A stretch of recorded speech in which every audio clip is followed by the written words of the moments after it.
오늘 말씀의 제목은 하나님의 지혜로 마음을 다스리기입니다. 하나님의 지혜로 마음을 다스리기입니다. 여러분은 인간이 인류 역사 가운데 만든 최고의 발명품이 무엇이라고 생각을 하십니까?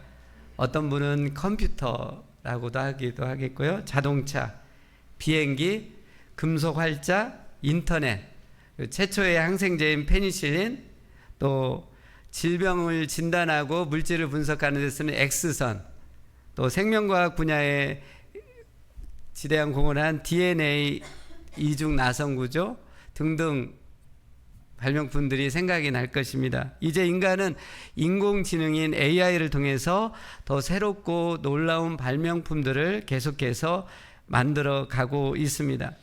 인간이 만든 이런 놀라운 발명품들은 다른 동물들에게서는 감히 찾아볼 수 없는 것들입니다.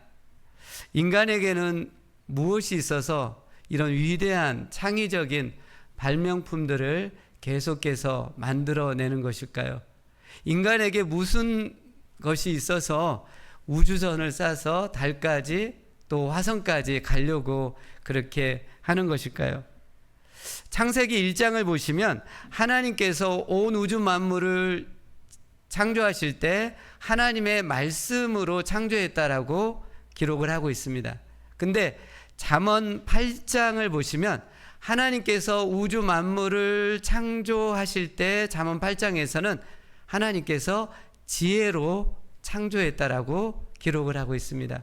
창세기 1장과 잠언 8장의 말씀을 종합해 보면 하나님께서는 온 우주 만물을 하나님의 지혜의 말씀으로 창조한 것임을 볼 수 있습니다.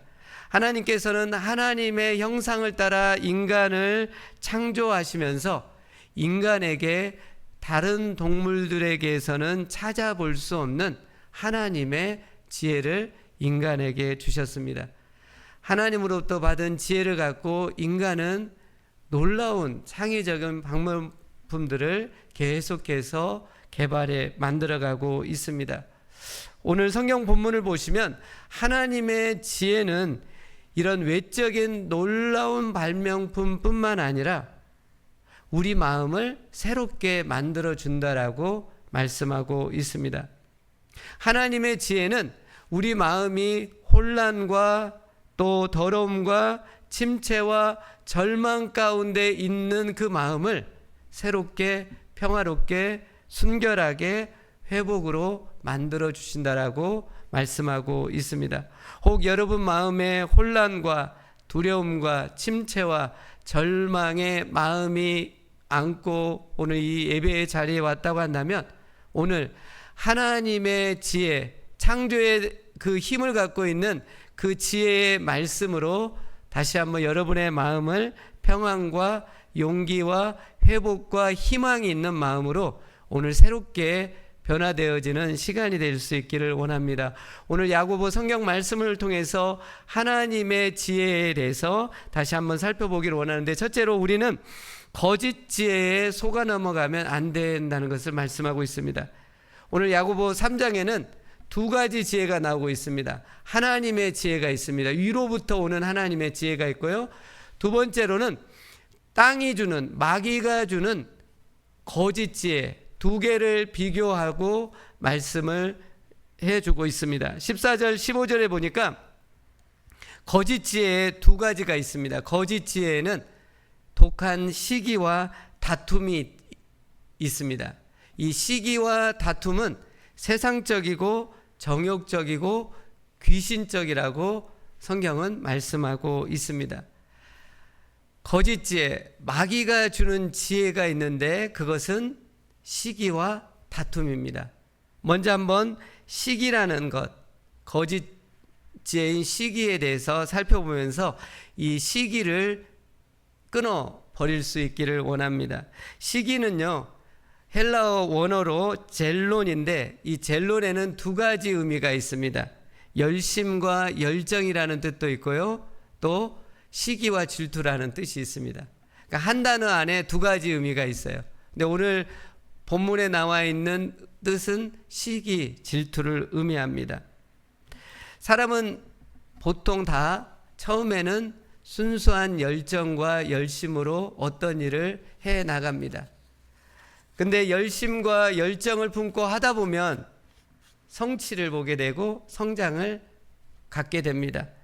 사람은 그 과정에서 자연스럽게 다른 사람과 비교를 하게 됩니다.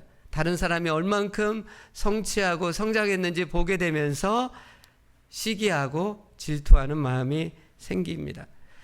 열심과 열정을 내는 사람이라면 그 누구도 예외 없이 시기와 질투의 마음에 직면하게 됩니다. 최고의 권위로자로 올라갈수록 당연하게 시기와 질투의 마음에 직면하게 됩니다. 나의 경쟁 상대가 생기면 시기하고 질투하는 마음이 자연적으로 인간은 생기게 돼 있습니다.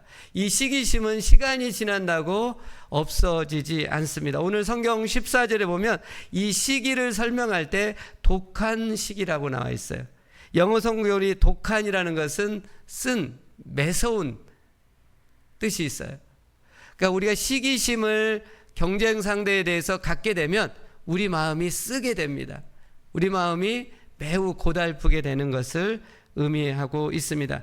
시작은 순수한 열정과 열심으로 좋게 시작을 했지만 그 과정에서 생기는 시기와 질투를 그대로 방치하고 따라가게 되면 이것은 하나님의 진리를 정면으로 거스리고 대적하는 것이 되어서 결국은 우리 마음이 괴롭게 되고 무너지게 되는 것을 볼 수 있습니다. 그래서 이 시기라는 것은 마귀가 주는 거짓 지혜입니다. 처음에는 남들보다 앞서갈 수 있지만 이 시기라는 생각을 계속 붙잡고 있으면 결국은 이것이 우리를 무너뜨리게 되는 것을 보게 됩니다. 요즘 우리 교회 청년들 사이에서 매 주마다 두세 차례씩 이 러닝, 달리기가 유행이고 있습니다. 아침과 저녁마다 이렇게 미주리주 대학교에서 모여서 달리기를 하고 있는데요. 네, 그래서 얼마나 잘 달리나 저도 이렇게 멀리서 바라보면서 어떤 때는 잘하고 있나 그런 마음을 갖고 있는데, 왜냐하면 저도 코로나가 한창이 2020년 3월부터 달리기를 시작을 했습니다. 처음에 달릴 때는 한 3km 달리는데요, 한 17번을 쉰 것 같아요. 도저히 못 뛰겠더라고요. 근데 그게요, 계속 뛰다 보니까 어떤 때는 5km를 이제 돌파하게 되었고, 또 5km 뛰니까 어느 목사님이 한번 10km 뛰어봐 그래가지고 다음날 10km 뛰니까 뛰어지더라고요. 10km도 뛰고 주로 10km를 많이 뛰었어요. 그래서 이 달리기를 하다 보면 자기 페이스가 있거든요. 근데 상대방하고 잘 달리는 사람을 시기하고 그 사람을 앞지르려고 오버 페이스를 하게 되면 어떤 일이 생기냐면 내 몸의 밸런스가 무너집니다. 그러니까 그 순간에는 경쟁 상대보다 좀 앞서 나가는 것 같지만 결국은 장거리를 뛸 수 없는 것은 왜냐하면 몸의 밸런스가 무너지기 때문에 그렇습니다. 이와 같이 이 시기심이라는 것은 함께 더불어 갈 수 없게 합니다. 먼저 다른 경쟁 상대보다 더 앞질러서 달려가게끔, 그리고 함께 달리는 것은 가능하지 않게끔 최고만이 인정받을 수 있고 최고만이 살아남을 수 있다라는 이 시기심, 거짓지혜, 잘못된 생각을 마귀가 심어주고 있습니다. 우리가 시기심을 품게 될 때 옆에 있는 상대를 친구로 더 이상 생각하지 않게 됩니다. 시기심을 품고 있는 사람은 소극적일 때는 옆에 있는 경쟁 상대를 관계를 맺지를 않습니다.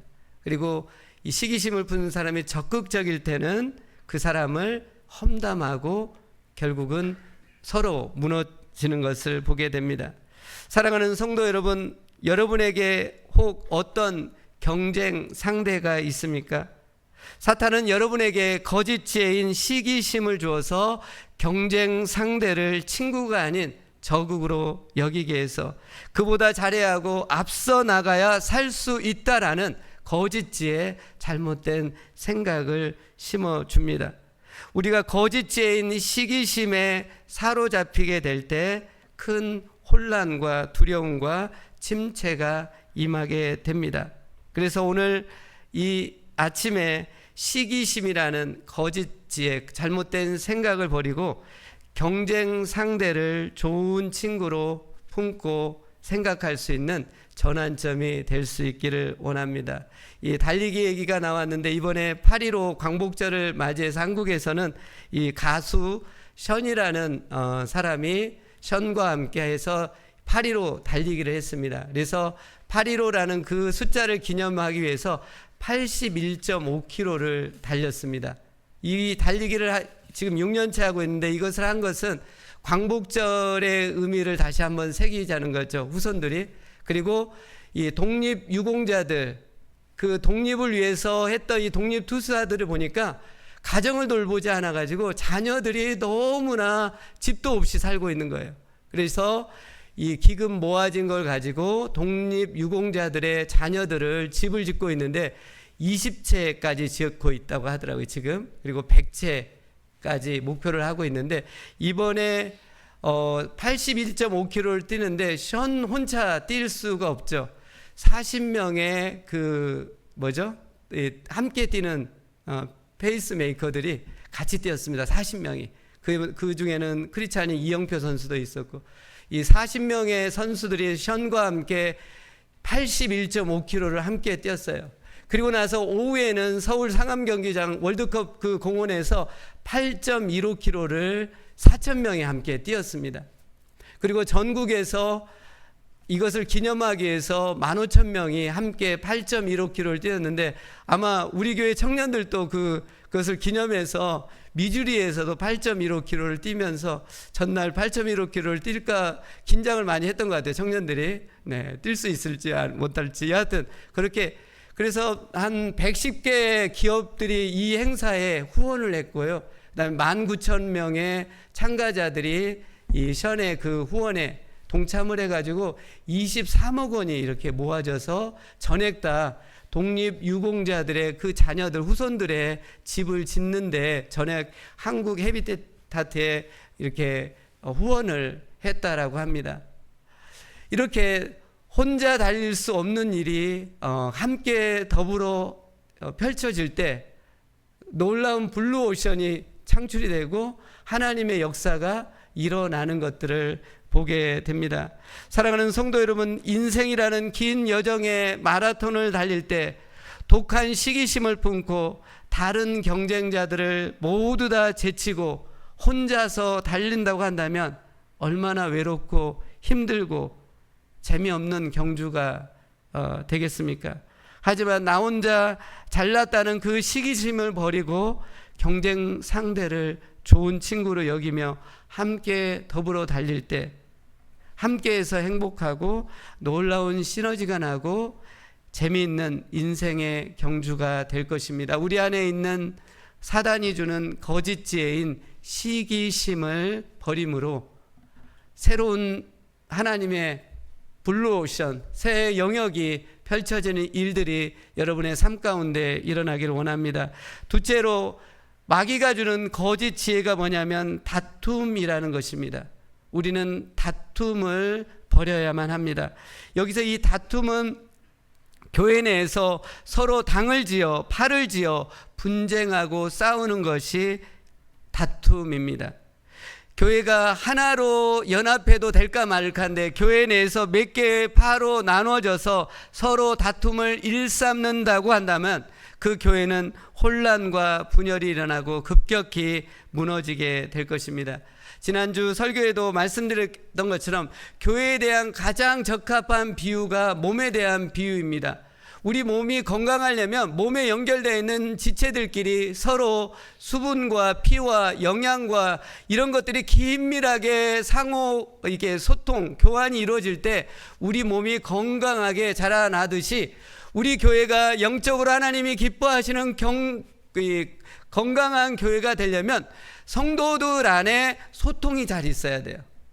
성도들 안에 서로 소통이 일어나고 서로를 위해서 기도할 때 전체적으로 우리 몸이 교회가 건강하게 성장하게 되고 이것을 하나님이 보실 때 매우 기뻐하실 것입니다.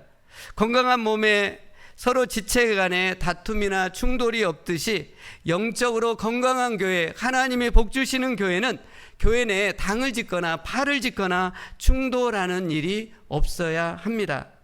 그래서 교회가 싸우지만 않아도 성장한다는 말이 있는데 이것은 매우 성경적이에요. 교회 안에 다툼이나 분열이나 이런 싸움만 없어도 교회는요 성장할 수밖에 없습니다. 제가 풀타임 사역자로 30살에 이렇게 헌신하기 전에 인천에 있는 자동차 회사에서 3년간 일한 적이 있었습니다.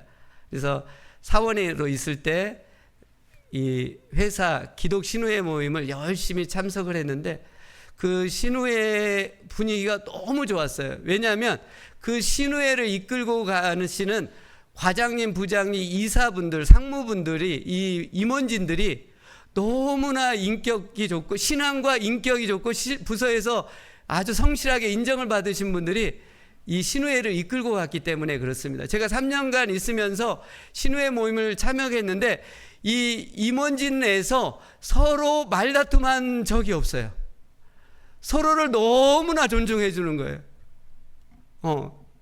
그리고 자동차 회사가 굉장히 터프하거든요, 분위기가. 근데도 이 임원진들이 얼마나 서로를 향해서 존중하고 서로 화목한지요. 그렇게 화목하니까 지금까지도 그 임원진들이, 저도 막내로 들어가 있는데 한 20여 명의 임원진들이 카톡방을 형성을 해가지고 지금까지도 서로 소통하고 경조사를 챙기고 그런 관계를 해가고 보게 됩니다. 근데 제가 그때 당시 다른 회사 기독신우회 원래를 기회가 생겨서 한번 가보게 되었어요. 근데 그 원래 가보니까 기독신우회인데 안건을 낼 때마다 이쪽 저쪽 반대밭끼리 서로 격렬하게 소리를 치면서 싸우는데요. 제가 이곳이 기독신우회가 맞나? 라는 생각이 들었습니다. 이제 나중에 지금에 와서 이제 두 기독신우회를 이렇게 해보니까 저희 회사의 기독신우회에는 진짜 하나님의 화평의 임재하심이 있었다는 것. 근데 다른 그 회사의 기독신우회는 싸우고 있는 본인들은 모르겠지만 삼자인 제가 봤을 때 악한 영이 그 공동체 가운데 깊이 들어와 있다는 것들을 깨닫게 됩니다. 교회 내에서 서로 간에 다툼에 하고 당을 지어서 서로 다툴 때 하나님의 임재하심이 사라지게 됩니다. 악한 영이 깊게 들어오게 되고 교회가 깊은 영적 침체를 겪게 되고, 더 안타까운 것은 그 교회에 속해 있는 지체들이 서로 싸우면서 하나님이 주시는 은혜와 복을 다 까먹어 버린 거예요. 받을 수가 없는 그런 안타까움이 있게 됩니다. 그러기에 교회가 영적으로 성장하고 교회에 속한 모든 성도님들이 하나님의 풍성한 은혜와 복을 받기 위해서는 교회 내 다툼을 버리고 하나로 연합해서 가는 것이 매우 중요합니다. 교회의 연합을 위해서 교회 리더십에 있거나 교회에 오래 다니신 분들이 중요합니다. 그분들이 교회 내에서 말을 함부로 하거나 다툼을 일삼는 것은 교회를 무너뜨리는 겁니다. 새가족들은 교회에서 문제가 되지 않습니다. 문제는요, 교회 리더십들, 교회 오래 다니신 분들이 그냥 평소 하던 습관대로 말을 하게 되면 새가족들이 충격을 받습니다. 그런 언어를 밖에서도 듣지 못했는데 교회에서 그렇게 함부로 얘기하는 걸로 인해서 상처를 받게 되고 교회를 올 수가 없죠. 교회가 서서히 무너지게 되는 것입니다. 다툼을 한순간 자신의 생각이 10번, 100번 맞아도요, 이것은 하나님이 슬퍼하세요. 이건 패배한 겁니다. 교회는 자신의 생각이 옳다고 주장하는 곳이 아니라, 여기에서 내 언쟁을 높이는 다투는 곳이 아니라 서로 다르지만 주님 안에서 인내하면서 참아가면서 한 몸을 연합해서 이루어가는 것, 이것이 교회의 본질인 것입니다. 저는 우리 교회 담임 목사를 이렇게 부임해 와가지고 6개월 반 됐는데 어떤 성도님과도 지금 다툰 적은 없습니다. 6개월 반 됐는데 다퉜으면 제 인격이 문제 있어도 한참 있을 거예요. 그렇죠? 6개월밖에 안 됐는데 어디서 감히 성도님들하고 언쟁을 하거나 다툴 수가 있겠습니까? 근데 제가 우리 교회를 이렇게 목회하는 동안 바라기는 어떤 성도님들과도 다투지 않기를 기도하며 간절히 소원하고 있습니다. 다투는 순간 저는 패배입니다. 목회를 포기해야 할 수도 있는 그런 거예요. 다투면 안 되는 거예요. 다투는 순간 하나님의 영광이 가려지고 성령의 역사가 깨지고 들어올 수가 없기 때문에 그렇습니다. 목회자가 다투지 않고요, 교회 리더십들이 다투지 않고, 교회에 오래 다니신 분들이 다투지 않을 때 교회의 연합과 하나됨이 지켜나갑니다. 다투지 않는 사람이 최고 성숙한 사람이에요. 교회에서 큰 소리 치지 않는 사람이 말없이 묵묵하게 주님 바라보며 섬기고 있는 사람이 믿음의 영웅입니다. 우리 교회가 이렇게 하나됨을, 연합됨을 지켜나갈 때 우리 교회 안에 하나님의 풍성한 은혜가 임할 것입니다. 그 은혜와 복이 고스란히 우리 성도님들, 지체들 각 사람에게 임하게 되어서 하나님의 기적적인 소원의 응답들이 일어날 수 있기를 간절히 바랍니다. 둘째로, 이제 하나님이 주신 위로부터 오는 참 지혜를 우리가 살펴보기를 원합니다.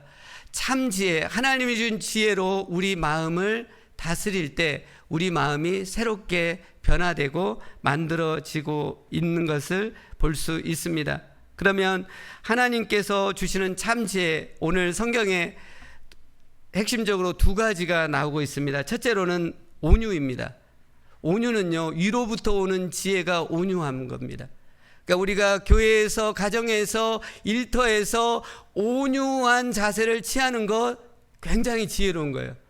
그건 하나님의 지혜를 갖고 살고 있는 것을 뜻합니다.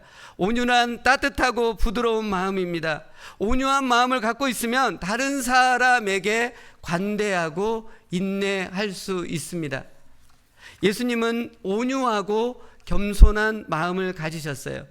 예수님은 창조주 하나님이셨음에도 불구하고 인간의 몸으로 낮아지셔서 겸손히 십자가를 지셨습니다.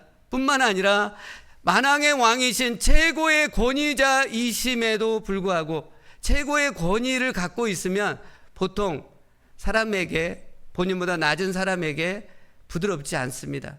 근데 예수님은 따뜻하고 부드럽게 사람들에게 온유하게 대하셨습니다.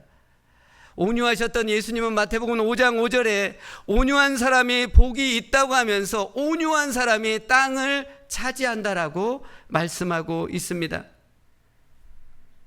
예수님께서 온유한 자가 땅을 차지한다고 했는데요, 자기 주장을 강하게 펼치지 않고 부드럽게 관대하게 하면은 어떻게 땅을 차지할 수가 있을까요? 인간적인 세상적인 논리로는 맞지 않습니다. 세상적인 인간적인 논리로는 온유한 자는 땅을 잃어버려야 돼요. 땅을 얻을 수가 없습니다. 하지만 예수님이 이 말씀을 하신 의미는 이렇습니다. 우리가 온유할 때 하나님이 우리와 함께 하십니다. 우리가 온유할 때 하나님께서 우리를 도와주시고 우리를 인도하시고 복 주셔서 결국은 온유한 자가 승리하게 되고 땅을 차지할 것을 말씀해 주고 있습니다. 사랑하는 성도 여러분, 여러분은 요즘 온유한 마음을 품고 있습니까? 부드럽고 따뜻한 마음을 갖고 있습니까? 여러분의 신앙 여정 가운데 온유한 마음을 갖고 하나님의 도우심과 역사하심의 복을 받은 적이 언제이신가요? 한번 곰곰이 생각하신다면 분명하게 온유했던 적이 있었을 것입니다. 그리고 오늘 이 예배를 통해서 그 온유함을 다시 한번 여러분 마음 가운데, 삶 가운데 회복할 수 있기를 원합니다. 제가 달라스에서 4년간 파트로 도넛 사업을 하시는 분들 대상으로 사역을 했습니다. 이 도넛 사업은요, 밤 12시나 1시에 일어나서 매장에 가서 도넛을 굽기 때문에 이 밤과 낮이 일반 사람이랑 바뀌기 때문에 매우 예민하십니다. 그리고 일도 쉽지 않아요. 돈은 많이 이렇게 버시지만 그리고 이분들이 한때 과거에 한국에서 정말 내노라한 그런 직장이나 일들을 하셨던 분이었기 때문에 굉장히 또 자존심도 높으신 분들입니다. 그런 분들을 대상으로 이 사역을 했는데 서로 연합해 간다는 것이 쉽지가 않았습니다. 근데 정말 하나님께 감사하는 것은 그렇게 연합해 가는 것, 저는 그렇게 생각해요. 목회라는 것, 또 사역이라는 것은 연합해 가는 거예요. 연합해 가는 것. 연합이 약했던 것을 계속 하나로 연합해 가는 것. 왜냐하면 하나님의 은혜를 받아야 또 하나님의 역사를 경험해야 연합이 되는데 그 일들이 이렇게 가는 과정에 있어서 제가 우리 도넛하시는 성도님들에게 4년 하면서 대놓고 다툰 적이 없습니다. 여기서 대놓고 뒤에서 그러면 다투는 그게 아니라 정말 면전에서 서로 얼굴을 붉히면서 다투거나 논쟁을 한 적이 없습니다. 그리고 될 수 있는 대로 온유한 마음을 품고 그 도넛 목장 하시는 분들과 함께 식사도 하고 운동도 하고 또 성경 공부도 하고, 제가 그때 탁구 실력이 우리 새로 오신 비저분들 잘 모르시겠지만요, 제가 우리 교회 자칭 탁구 코치로 네, 하여튼 탁구도 한번 우리 자녀분들이나 한번 제가 레슨할 수 있는 기회들이 있으면은 한번 기회를 잡고 장담 못하겠지만 하여튼 해보도록 하겠습니다. 여하튼 그때 하면서 운동도 같이 하고 하면서 연합이 이렇게 이루어지게 되었습니다. 그리고 그 연합이 굳게 이렇게 되니까 전에는 반년에 한 가정 와도, 그러니까 세 가족 분들이 와도 그냥 괜찮다 했는데 연합이 굳게 이루어지니까 2달 만에 20명 이상이 도넛 비즈니스 하시는 분들만 오는 그런 은혜들을, 역사들을 하나님이 베풀어 주셨습니다. 사실 그때 제가 성도님들과 다툴 뻔한 상황들이 여러 차례 있었습니다. 그런데 하나님께서 제 마음을 온유할 수 있도록 지켜주셨습니다. 온유함을 지키니까 다툴 뻔한 성도님하고 나중에 더 좋은 관계로 이렇게 회복이 됐어요. 이번에 6월에 총회가 있어가지고 달라스에 갔는데 다툴 뻔한 그 성도님이 저를 너무나 반기든지 달라스에서 제일 맛있는 식당에 가서 저희 부부를 대접하는 그런 또 관계로까지 있었습니다. 이렇게 온유함을 지키니까 그 공동체가 연합이 되고 새 가족분들을 20여 명씩 보내주는 그런 일하심들, 하나님의 역사들이 있었습니다. 사랑하는 성도 여러분, 오늘 성경은 우리에게 온유한 것이 하나님의 지혜라고 말씀하고 있습니다. 이 말씀을 마음에 꼭 새기고 가정과 교회 일터에서 온유한 마음을 품고 온유하게 가족과 또 교인과 동료들을 대할 수 있기를 바랍니다.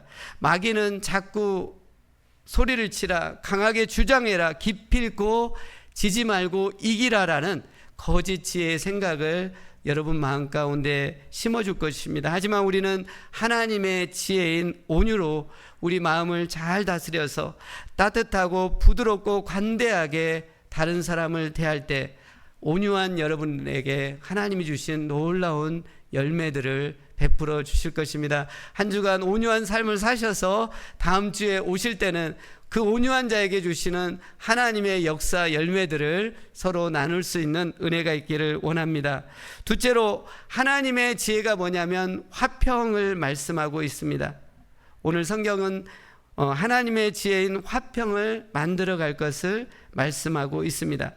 우리 한번 18절 말씀을 한번 같이 한번 읽어보겠습니다. 야고보서 3장 18절 말씀입니다. 시작. 자들은 화평으로 심어 의의 열매를 거두느니라. 아멘. 하나님의 지혜가 오늘 17절에 보시면 8개 열거에서 나오고 있는데요. 그 8개 지혜를 보면 선결과 화평이 나옵니다. 또 관용이 나옵니다. 양순이 나오고 국률이 나오고 선한 열매가 나오고요. 또 편견이 없는 것이 나오고 거짓이 없는 것, 이게 하나님의 지혜가 8개 소개되고 있습니다. 근데 이 8개 중에 화평도 들어가 있고요. 근데 18절 말씀을 보면 다시 화평에 대해서 자세하게 설명을 해주고 있어요. 왜 성경은 8개 지혜를 말하고 나서 그 속에 화평도 있는데 다시 화평을 꺼내어서 강조하면서 설명하고 있는 것일까요? 첫째 이유로는 당시에 이 야고보서를 편지를 서신을 받고 있는 교회에 다툼과 분쟁이 있었기 때문에 8개 지혜 중에서 화평을 강조해서 말씀해 준 것이 그 이유입니다. 또 다른 이유로는 화평이 그 8개 지혜를 하나로 통합시키기 때문에 화평을 강조해서 중요하다고 말씀하고 있습니다. 18절 말씀에 보면 이 화평으로 인해서 의의 열매가 나오는데 이 의의 열매는요 17절에 있는 18가지 열매를 다 포함하는 그 8가지 지혜에서 나오는 것이 바로 의의 열매입니다. 근데 이 의의 열매는 화평한 자가 심는 그 평화 속에서 의의 열매가 맺는다라고 말씀하고 있어요. 그러니까 화평이 깨지면 의의 열매는 맺어질 수가 없다라는 것입니다. 교회에서 열심히 섬김도 하고 봉사도 하고 성경 공부도 하고 심지어 열심히 예배를 드려도 다른 교인과 화평이 깨지면 관계가 막히면 신앙생활에 기쁨을 잃게 됩니다. 다른 성도님하고 관계가 막히면 교회에 오고자 하는 마음이 뚝 떨어질 것입니다. 의의 열매를 맺을 수가 없을 것입니다. 제가 우리 성도님들과 이게 많이 있지만 혹 한 분하고 관계가 막혀버리면 제가 설교를 단상에서 편안하게 하지 못할 것입니다. 지금 제가 단상에서 편안하게 하고 있거든요. 이 말인즉슨 제가 성도님들하고 좋은 관계를 저만의 생각인가요? 네, 저만의 생각이 아니었으면 좋겠고요. 네, 그런 관계를 화평이 그만큼 중요하다는 것입니다. 그러기에 우리는 화평의 관계, 평화의 관계를 한 사람도 예외 없이 든든하게 세워가야 합니다. 우리가 화평의 관계를 맺어갈 때 우리 안에 의의 열매가 풍성하게 맺습니다. 로마서 12장 17절 18절에는 이런 말씀이 있습니다. 아무에게도 악을 악으로 갚지 말고 모든 사람 앞에서 선한 일을 도모하라. 할 수 있거든 너희로서는 모든 사람과 더불어 화목하라 말씀하고 있습니다. 사랑하는 성도 여러분, 성경은 나에게 잘해주는 사람과만 화목하라고 말씀하지 않아요. 그럼 누구나 다 화목하죠. 사기꾼도 자기에게 잘해준 사람한테는 화목합니다. 강도도요, 자기에게 잘해준 사람한테는 다 해요. 오늘 성경은 하나님은 혹 나에게 잘못한 일을 한 사람이라도, 악한 일을 했던 사람이라도 악으로 갚지 말고 선을 행함으로 할 수만 있다면 모든 사람과 더불어 화목할 것을 말씀하고 있습니다. 악에게 지지 말고 선으로 악을 이겨서 화평의 관계를 맺을 것을 말씀하고 있습니다. 솔직히 가정과 교회에서 가족 간에 성도들 간에 서로 마음 상처 주는 것이 그렇게 크지 않을 거예요. 말 때문에 그럴 거예요. 그러면 그 상처에 머물러 있지 마시고요. 그것을 선으로 그 악을 이겨서 화평의 관계, 평화의 관계를 맺을 때 여러분 삶 가운데 하나님이 예비하신 의의 열매가 맺게 되고 또 여러분을 통해서 여러분의 가정과 교회가 다시 한번 반전을 이루어서 새로운 견고한 연합의 역사로 일어나가게 될 줄로 확신합니다. 서로 대치 상태에 서로 그 관계의 대치 상태에 풀지 않고 불화의 관계로 있게 되다 보면요, 서로 망하는 거죠. 서로 무너지는 것입니다. 하지만 그 누군가가 정말 하나님의 선하심을 믿고 하나님을 의지하면서 선을 행할 때, 그리고 화평에 손을 내밀 때 그 관계가 놀라운 반전의 역사가 있게 되고 또 하나님의 의의 열매를 풍성히 맺게 될 것입니다.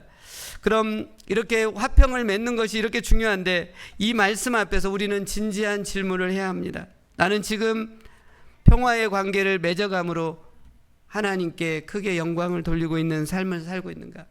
아니면 그 누군가와 불화의 관계를 여전히 풀지 않음으로 가정과 교회의 연합을 깨트리고 마귀에게 농락을 당하고 있지는 않은지 돌아보아야만 합니다. 만약 여러분이 그 누군가와 불화의 관계가 있는데 그것을 풀지 않고 계속 가게 되다 보면 하나님의 은혜와 복을 받는데 큰 걸림돌이 될 것입니다. 성령님이 주시는 평강과 기쁨을 얻는 것이 크게 차단될 것입니다. 하지만 불화의 관계 가운데 놓여 있는 사람을 위해서 화평을 위해 기도하고 화평을 위해서 내가 겸손히 먼저 낮아지고 손을 내밀고 시도하고 노력을 할 때 하나님이 기뻐하시고 하나님이 놀라운 은혜와 복으로 은혜를 베푸실 것을 확신합니다. 제가 전에 사역하면서 저로 인해 큰 상처를 받은 한 집사님이 있었습니다. 그 집사님이 너무나 크게 상처를 받아서 어떤 위로의 말도 통하지가 않았어요. 제가 그분을 위해서 기도를 하다가 기도할 뿐만 아니라 그분을 매주 찾아갔습니다. 음식을 챙겨서 또 선물을 챙겨서.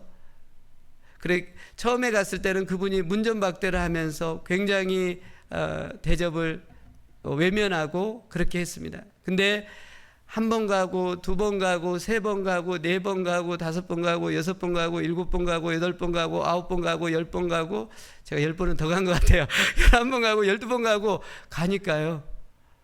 예, 가니까 서서히 그 집사님 마음이 풀어지는 것을 보게 되었고 열 몇 번 갔을 때는 우리 안에 화목의 관계, 화평의 관계가 맺어진 것을 볼 수가 있었습니다. 그리고 그 과정을 통해서 저는 하나님께서 저 안에 큰 은혜를 베풀어 주셨고 또 그 과정을 통해서 제가 얼마나 신앙적으로 인격적으로 성장이 되어 갔는지 모릅니다. 그런 과정이 있었기 때문에 제가 콜롬비아 와서 이렇게 목회하는 때 큰 지혜를 레슨을 잘 받았다 해서 너무나 그 시간이 감사하게 여기고 있습니다. 사랑하는 성도 여러분, 교회에서 그 누군가가 나로 인해서 상처받았다고 한다면 옳고 그름을 떠나서 나로 인해서 상처받은 그 사람에게 먼저 연락하고 찾아가서 용서를 구함으로 평화를, 피스를 만들 수 있기를 바랍니다. 우리 모두는 연약하고 부족해서 다른 사람에게 예기치 않게 상처를 줄 수 있는 사람이라는 것을 인정해야 돼요. 저도 그 집사님에게 예기치 않는 상처였어요. 예기치 않게 상처를 줄 수 있습니다. 하지만 정말 중요한 것은 상처난 관계를 어떻게 풀어가느냐가 중요합니다. 그것을 어떻게 푸느냐에 따라서 내 신앙과 인격이 도약을 하느냐 아니면 내 신앙과 인격이 쇠퇴하느냐 그런 중요한 결정의 그런 선택의 기로 앞에 있게 됩니다. 우리는 이 관계를 어떻게 진행해 가야 할까요? 우리는 우리의 연약함과 부족함을 인정하고 겸손히 용서를 구하면서 평화의 관계를 새롭게 만들어 가야만 합니다. 저는 그것을 교훈 삼았기 때문에 혹여나 저의 말 실수나 잘못으로 인해서 우리 성도님들이 저로 인해서 상처를 받았다고 한다면 저는 10번 이상 찾아가서 겸손하게 용서를 구할 그 준비를 하고 있습니다. 먼저 찾아가고 먼저 연락하고 그것이 겸손이에요. 나의 자존심을 세우고 있는 것 하나님이 교만하게 여기세요. 나의 알량한 자존심들, 교만함들 다 내려놓고 먼저 연락하고 찾아가서 겸손하게 무릎 꿇고 용서를 구한다고 한다면 그 어떤 누가 용서를 안 해주겠습니까? 그런 화평의 역사가 우리 교회 가운데 성도님들 한 분 한 분 가운데 새롭게 일어날 수 있기를 원합니다. 혹여나 과거 나로 인해서 상처받은 사람이 있다고 한다면 삭개오가 그런 사람 아닙니까? 세리장으로서 과거에 자기가 부정하게 했던 것으로 인해서 상처받은 사람들이 있었어요. 근데 이 삭개오는 예수님 믿고 나서 과거의 일을 그냥 덮어주지 않았어요. 과거에 나로 인해서 상처받았던 사람들에게 찾아가서 일일이 몇 배 보상을 해줍니다. 그리고 화평의 관계를 맺습니다. 이게 바로 예수님 믿는 삶의 변화입니다. 우리 하나님이 주신 참된 지혜, 화평의 지혜를 오늘 끌어안고 여러분의 마음에 새기고, 혹여나 여러분 관계 가운데, 불화의 관계 가운데 있는 사람이 있다고 한다면 연락하십시오. 먼저 찾아가십시오. 겸손하게 무릎 꿇고 용서를 구하십시오. 나 때문에 당신이 몇날 며칠 잠 못 이룬 거에 대한 그 보상을 내가 어떻게 해야 합니까? 라고 용서를 구하기 바랍니다. 그때 화평의 역사가 일어날 것입니다. 여러분의 신앙 안에, 마음 안에 성령의 역사하심들, 평강들, 기쁨들을 하나님이 줄 것입니다. 그것이 해결이 될 때 여러분 안에 놀라운 믿음의 신앙의 성장이 일어나게 되고 의의 열매가 가득하게 되고, 우리 교회 가운데 평화를 만드는 사람들이 곳곳에서 일어날 때 하나님이 우리 교회를 기뻐하시고 우리 교회에 엄청난 은혜와 복을 내려주실 것입니다. 그 주역으로 우리 한 사람 한 사람이 귀하게 피스메이커로 드려줄 수 있기를 간절히 바랍니다.